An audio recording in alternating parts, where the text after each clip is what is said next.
Happy New Year, my fellow explorers! Now that I'm done with the movies, it's time for the video games. And yes, there's only 5 for the tops and bottoms this time, because I was only able to play so many games. My PC is starting to give up on the latest AAA titles, and I don't have any next-gen consoles, so I had to rely on friends for some of the games I'm about to mention on this list. As usual, allow me to make some very powerful mentions of what I consider to be the best games released this year, or at least any available ports released this year, and on that note, I have to begin with Danganronpa 2 Goodbye Despair. I don't give a shit if the original game is 4 years old. I was unable to play it until now because I don't know Japanese and I'm not paying for a PS Vita. That being said, I'm really glad they finally ported it to PC because I can finally experience the second act of the Danganronpa franchise. Not only that, but in 60 spectacular frames per second, and boy was it good. Also, Dragon Ball Fusions was very good. It was essentially a portable Dragon Ball Xenoverse with an extreme focus on fusions for every character, and boy oh boy did they deliver on that front. There are about 5,000 different combinations for any 2 Dragon Ball characters, and it covers the original Dragon Ball, Z, GT, and most of the Super Saga so far. I'm sure it will annoy some that I didn't put inside on this list, and while I do have a review for it coming soon, spoilers, I guess the least that I can say to justify why it's on my honorable mentions is that it's the prettiest, darkest, most shockingly confusing game where all you do is run to the right until something forces you to stop.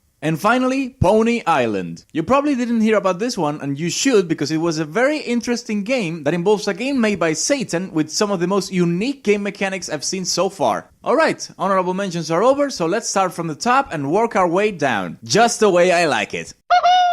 Number 5 best is yet another indie game that most people probably won't recognize, unless you've been in several Game Awards where this game was showcased, and it's no surprise, because Hue is just simply amazing. The inventive color-changing technique that interacts with the environment, the Limbo-esque design choices, and the overall feel of Hue have garnered a plethora of awards to its name, and a safe spot on my list for the best games of the year. Similarly, the 5th worst game is something no one will recognize unless they're looking for cheap Donkey Kong Country Returns meets Yoshi's Island knockoffs, so Shu is no surprise on this list. Uninteresting, unforgiving, and unimpressive, this is an adventure that's better off cast into the wind.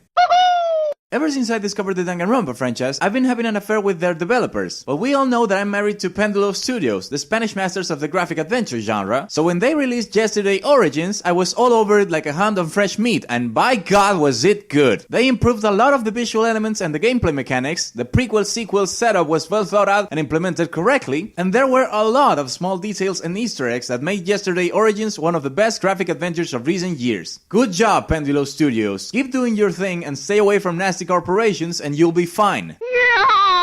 It pains me to put this game on this list because it's a crossover, if you want to put it that way, of 2 of Nintendo's most popular RPGs, but what do you want me to tell you? Mario & Luigi Paper Jam is proof positive that you can simultaneously destroy 2 of your most popular spin-off franchises if you start making Toad Rescue missions mandatory and send Paper Luigi to the sound test screen.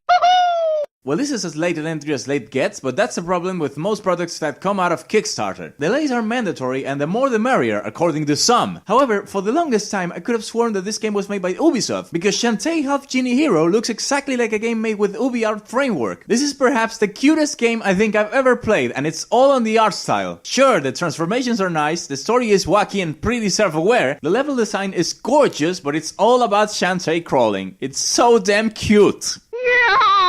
And speaking of Kickstarter projects and delays, this game wears them like a badge of honor for taking not 1, not 2, but almost 3 years in development, and that would be no biggie if it wasn't a crowd-funded project. Obviously, I'm talking about the start of the very first video I made for this channel. Disappointing doesn't begin to cover what most people felt when this game finally came out, after what looked like an eternity because it was the epitome of discordance between gameplay and level design, a lot of broken promises, and a waste of $4 million.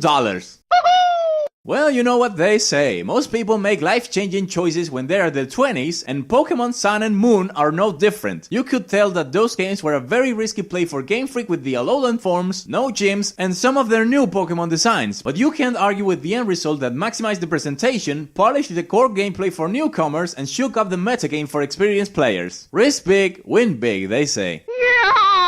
Well, what do you know, I'm a cheater. I'm repeating an offender here, and it's none other than Paper Mario Color Splash. You couldn't just leave it at Paper Jam, could you? I mean, what happened, Intelligent Systems? You used to make really good Paper Mario games. What made you think Sticker Star was good? What made you think that this kitty toad emphasis on your role-playing games was the right direction? And no, you can't come and say it's because it's a Nintendo system, because the Thousand Year Door and Super Paper Mario were far edgier than this, and they were so much better. You know what? Go back to making Fire Emblem. At At least those games are still good.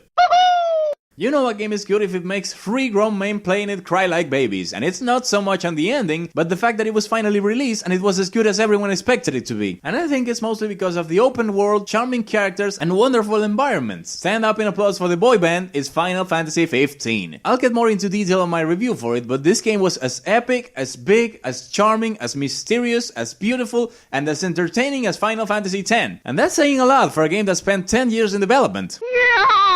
On the other hand, the hype for number 1 worst didn't work on me, and being on God knows how long in development didn't exactly do it justice either. No Man's Sky is pretty much the negative of Final Fantasy 15, though they are more similar than I'd like to admit. This game was big, epic, and open world. A big fat lie, an epic mess, and an open world, or should I say an open universe, of an interesting sequences of events that ended with the center of the galaxy, a game reset, and my fist across my monitor.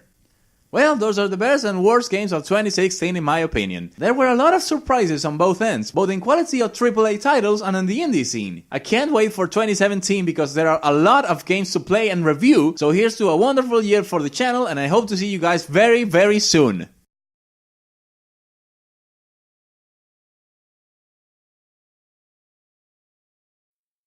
Next time on World of Schneider.